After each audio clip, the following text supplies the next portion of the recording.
ഹരേ കൃഷ്ണ, ജയ് ശ്രീ രാധരാധെ. സർവ്വം രാധാകൃഷ്ണമയത്തിലേക്ക് ഏവർക്കും സ്വാഗതം.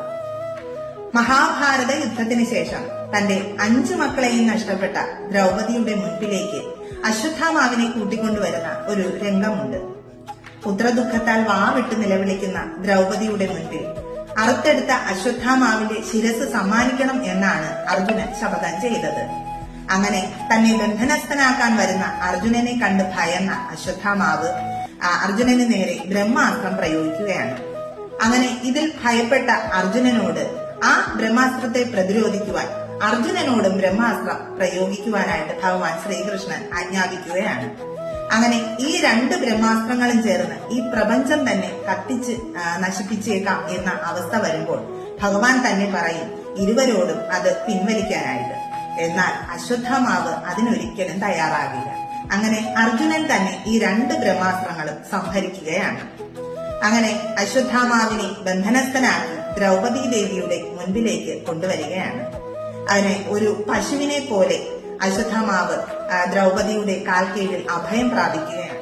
എന്ത് അധർമ്മമാണ് നിങ്ങൾ ഈ കാട്ടുന്നത്? കുരുപുത്രന്റെ കെട്ടടിച്ചു വിടൂ എന്ന് ദ്രൗപദി പറയുകയാണ്. അപ്പോ ദ്രൗപദിയുടെ ഈ വാക്കുകൾ കേട്ട് അർജുനൻ വിസ്മയിച്ചു നിൽക്കുകയാണ്. അപ്പോ ദ്രൗപദി പറയും, ഗൗതമ മുനിയുടെ കുലത്തിൽ ജനിച്ച ഇവന്റെ അമ്മയായ കൃപി നമ്മുടെ ഗുരുനാഥനായ ദ്രോണാചാര്യരുടെ പ്രിയ പത്നിയാണ്.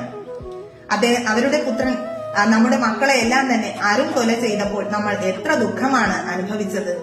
ആ ഒരു ദുഃഖം അറിഞ്ഞുകൊണ്ട് നമ്മൾ ഇവന്റെ അമ്മയ്ക്കും നൽകേണ്ടതുണ്ടോ? പുത്രദുഃഖത്താൽ വലിയ ദുഃഖം മറ്റൊന്നും തന്നെയില്ല. മറവിയുടെ അനുഗ്രഹത്താൽ മറ്റെല്ലാ ദുഃഖങ്ങളും ദിനം തോറും കുറഞ്ഞു വരുമ്പോഴും പുത്രദുഃഖം ദിനം തോറും വർദ്ധിച്ചു വരികയാണ് ചെയ്യുന്നത്. അതുകൊണ്ട് ആർക്കും ഈ ഒരു ദുഃഖം ഉണ്ടാകാതിരിക്കട്ടെ. അതുകൊണ്ട് ഇവന്റെ കെട്ടഴിച്ചു വിടൂ എന്ന് ദ്രൗപദി പറയുകയാണ്. നോക്കൂ, എത്ര മനോഹരമാണ് ഈ ചിന്ത. കൊലയും അറുംകൊലയും അതിന്റെ പ്രതികാരവുമായി മനുഷ്യർ തമ്മിൽ പോരടിക്കുമ്പോൾ ആ മക്കളുടെ അമ്മമാർക്ക് വേണ്ടി സ്വന്തം ജീവിതം കൊണ്ട് തന്റെ 5 മക്കളെയും നഷ്ടപ്പെട്ട ഒരമ്മ കാട്ടിത്തന്ന ഒറ്റയാൾ പോരാട്ടത്തിന്റെ ഉജ്ജ്വലമായ അനുഭവ സാക്ഷ്യമല്ലേ ഇത്? നമിക്കാം നമുക്ക് ആ മാതൃചരണങ്ങളിൽ. സർവം ശ്രീ രാധാകൃഷ്ണാർപ്പണമസ്തു. ജയ് ശ്രീ രാധേ രാധേ.